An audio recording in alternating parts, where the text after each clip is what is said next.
That's what I want to ask you. I mean, I've read somewhere that actually in the Talmud, it says, and correct me if I'm wrong, that God had taken covenants from the Jewish people not to go to Palestine until the Messiah comes.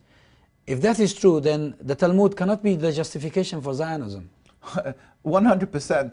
Zionism, again, which many people who are looking to vilify Jewish people, either because of what they've seen the actions of Zionism, so they're looking where could that come from, and Zionists themselves are trying to, what they try to is abuse, they take the words of the Torah, and the 5 books of Moses, and especially the Talmud, and they pick out the statements out of context and totally not what it's supposed to be about, and they, in order to legitimize the Torah, we say they hijacked the Star of David and name Israel and all the statements of the Talmud. When as ironically, like you're saying, that it's clear that it was actually a prophecy of King Solomon. It's not only from the Talmud; it was a prophecy explained in the Talmud, which the Talmud does, and that we were put under oath by God after we were sent out into exile around 2,000 years ago, that we should not, 3 oaths, we should not go back en masse to the land of Israel. As individuals, we were allowed to live there if it was with the permission of the governing, in power,